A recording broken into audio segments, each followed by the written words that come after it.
Hello student, आज हम फिर आपके लिए 15 ऐसे प्रश्न लेकर आए हैं जो कि 2024 में आ सकते हैं। तो आज 2024 का टॉपर बेंच लॉन्च करने वाले हैं जो कि फ्री में आपका देंगे। तो यहाँ पर आप देख लीजिएगा, आज साइंस का प्रश्न होगा जो इसमें हम प्रश्न बताएंगे। देखिए 2011 में पूछेगा, 2015 में पूछा गया, ये सब पूछा गया प्रश्न।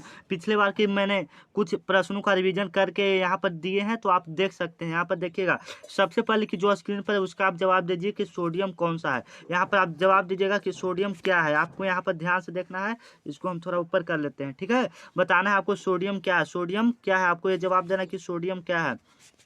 सोडियम धातु है कि अधातु है कि मिश्र धातु है या उप धातु है, ये आपको बताना है कि सोडियम क्या है। अच्छा ये बताइए, कमेंट में आप बताइए कि सोडियम क्या है, ठीक है।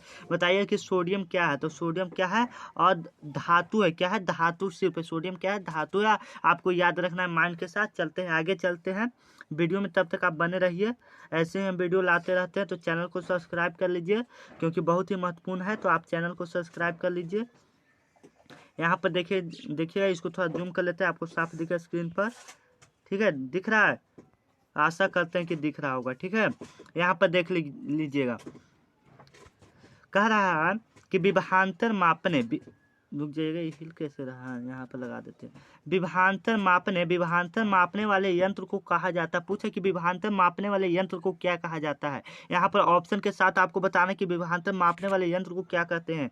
ये मीटर कहते हैं कि वोल्ट मीटर कहते हैं कि गैल्वेनोमीटर कहते हैं, इनमें से कोई नहीं कहते हैं। ये आपको बताना है कि विभवांतर मापने वाले यंत्र को क्या कहते हैं, ठीक है। आपको बताना है कि विभवांतर मापने वाले यंत्र को क्या कहते हैं। तो यहाँ पर आपको बताना है कि विभवांतर मापने वाले यंत्र को क्या कहते हैं। तो विभवांतर मापने वाले यंत्र को हम क्या कहते हैं, इसका आप जवाब दीजिए कि विभवांतर मापने वाले यंत्र को हम क्या कहते हैं। तो वोल्ट मीटर कहते हैं। विभवांतर मापने वाले यंत्र को हम क्या कहते हैं, वोल्ट मीटर कहते हैं। बी ऑप्शन राइट हो जाएगा। विभवांतर मापने वाले यंत्र को हम क्या कहते हैं, वोल्ट मीटर कहते हैं, ठीक है। ऐसे प्रश्न हम लाते रहते हैं, तो चैनल को आप लोग सब्सक्राइब कर लीजिए। तो आज चलते हैं आगे।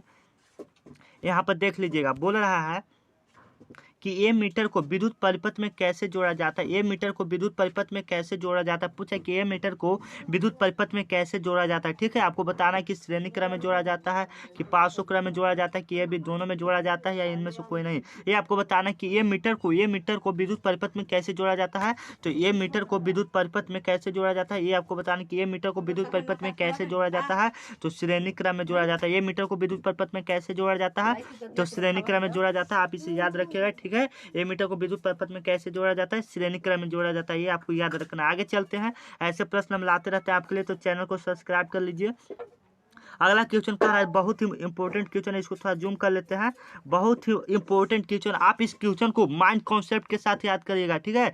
बहुत ही महत्वपूर्ण क्वेश्चन है। चलिएगा, यहाँ पर कह रहा है कि विद्युत मोटर परिवर्तित करता है। आपको ये ध्यान में रखना, बहुत ही मोस्ट इंपोर्टेंट क्वेश्चन है जो कि 2024 में आ सकते, तो यहाँ पर हम ऑप्शन देखेंगे। आपको बताना कि विद्युत मोटर परिवर्तित करता है यांत्रिक ऊर्जा को विद्युत ऊर्जा में, कि विद्युत ऊर्जा को यांत्रिक ऊर्जा में, कि रासायनिक ऊर्जा को विद्युत ऊर्जा में, कि विद्युत ऊर्जा को रासायनिक ऊर्जा में। आपको बताना कि कौन से कौन ऊर्जा में विद्युत मोटर परिवर्तित करता है। तो इसके लिए एक ट्रिक भी रहता है जो कि आप आसानी से इसको याद करते हैं।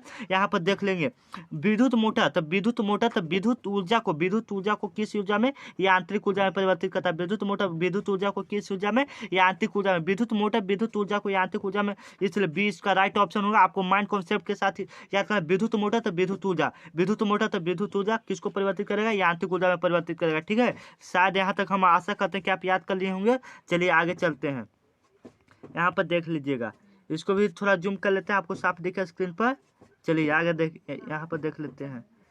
यहाँ पर ध्यान से देखिएगा आप लोग, कह रहा है कि विद्युत फ्यूज बचाता है। किससे विद्युत फ्यूज बचाता है, ये आपको बताना है कि विद्युत फ्यूज किससे बचाता है। मतलब अति भारण से बहने वाले उच्च धारा के खतरों से बचाता है, कि लघु पतन में बहने वाले उच्च धारा के खतरों से बढ़ाता है। कैसे बचाता है ये आपको बताना है। तो ये अति भारण से भी बचाता है। अति भारण के मतलब यह हो जाता है कि मान लीजिए कि 220 वोल्ट मतलब लाइन आ रहा है, उस पर आप 440 वाट का लगा दिए, बल्ब लगा दिए, तो ऐसे ही अति भारण होता है। और लघु पतन मतलब तो आप समझिए ना, शॉर्ट सर्किट। क्या लघु पतन का मतलब आप समझ रहे हैं, शॉर्ट सर्किट।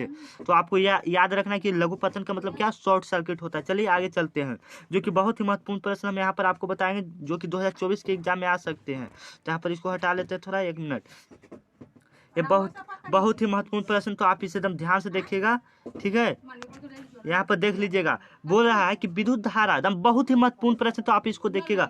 विद्युत धारा उत्पन्न करने की युक्ति को क्या कहते हैं? विद्युत धारा उत्पन्न करने की युक्ति को क्या कहते हैं, ये आपको बताना है। विद्युत धारा उत्पन्न करने की युक्ति को कहते हैं जनरेटर कहते हैं कि गैल्वेनोमीटर कहते हैं। मतलब विद्युत धारा कौन उत्पन्न करता है, ये आपको बताना है।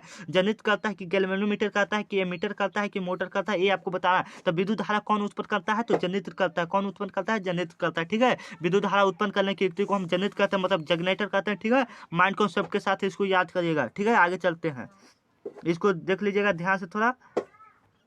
बोल रहा है कि ऊर्जा के सभी रूपों में, क्या देख लीजिएगा, ऊर्जा के सभी रूपों में अनंत स्रोत किसे माना जाता है, ठीक है। आपको ये बताना है कि ऊर्जा के सभी रूपों में अनंत स्रोत किसे माना जाता है। कोयला को माना जाता है कि जल को माना जाता है कि सूरज को माना जाता है, या क्या लिखा है यहाँ पर देख लेते हैं, परमाणु को माना जाता है। ये बताना कि ऊर्जा के रूपों में अनंत स्रोत किसे माना जाता है, तो सूरज को माना जाता है, ठीक है। आपको याद होगा शायद। आगे चलते हैं, इस क्वेश्चन को आप VVI लगा लीजिएगा, क्योंकि यह क्वेश्चन बहुत ही बार पूछा गया है। पूछा पवन चक्की में उपयोग ऊर्जा प्राप्त करने हेतु कम से कम न्यूटन वेग कितना होना चाहिए, तो 15 किलोमीटर प्रति घंटा होना चाहिए, ठीक है। यहाँ तक आप याद कर लीजिएगा। आगे चलते हैं, जो कि बहुत ही महत्वपूर्ण है। यहाँ पर देख लीजिएगा आगे क्वेश्चन को, यहाँ पर दम बहुत ही इंपॉर्टेंट क्वेश्चन है, इसको जूम कर लेते हैं, ठीक है। इससे आप माइंड कॉन्सेप्ट के साथ याद करिएगा, जो कि बहुत ही महत्वपूर्ण प्रश्न है, ठीक है। तो चले यहाँ से आप एकदम ध्यान से क्वेश्चन को देखिएगा। जो मैं इस क्वेश्चन को बता रहा हूँ 2024 में आया हुआ प्रश्न है, तो आप इस क्वेश्चन को ध्यान से देखिएगा। 2024 में आया हुआ प्रश्न नहीं आएगा, 2024 में प्रश्न आएगा, तो आप इसे ध्यान से देखिएगा, एकदम माइंड कॉन्सेप्ट के साथ करें कि 2024 में आ सकते हैं, तो आप इसे ध्यान से याद करिएगा, ठीक है। कह रहा है कि प्रकाश की किरणें गमन करते हैं, प्रकाश की किरणें गमन करते हैं, ठीक है। प्रकाश की किरणें गमन करती है, ये आपको बताना है कि प्रकाश की किरणें गमन करती है। जो मैं इस क्वेश्चन को बताऊंगा वो बहुत ही 2024 में प्रश्न आ सकते हैं, जो कि बहुत ही महत्वपूर्ण प्रश्न है। तो यहाँ पर हम देख लेंगे, प्रकाश की किरणें गमन करते हैं, ये आपको बताना है कि प्रकाश की किरणें गमन करती है, कैसे गमन करते हैं, ये आपको बताना है। तो प्रकाश की किरणें कैसे गमन करते हैं, ये आपको बताना है, जो कि बहुत ही महत्वपूर्ण प्रश्न है, जो कि 2024 में आ सकते हैं। सीधी रेखा में करता है कि तिरछी रेखा में करता है कि किसी भी दिशा में करता है, या इनमें से कोई नहीं, ये आपको बताना है कि प्रकाश की किरणें कैसे गमन करते हैं, ठीक है। प्रकाश की किरणें कैसे गमन करते हैं, तो सीधी रेखा में गमन करते हैं, ठीक है। आगे चलते हैं, देख लीजिएगा आगे। यहाँ पर निम्नलिखित में कौन सा लेंस की क्षमता का मात्रक है, तो डायोप्टर लेंस की क्षमता का मात्रक होता है, ठीक है। आगे चलते हैं, यहाँ पर देख लीजिएगा,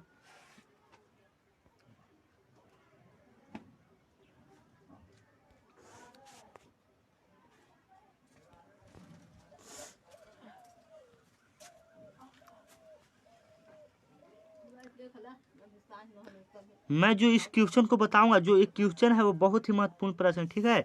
जो मैं इस क्वेश्चन को अभी बताने वाला हूँ वो बहुत ही महत्वपूर्ण प्रश्न, आप इसे 2024 के लिए तैयार रखिएगा, ठीक है।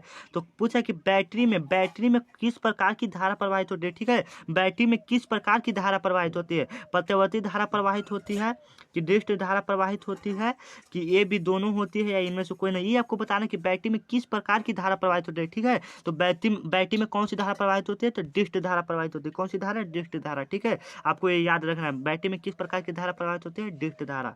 आगे चलते हैं,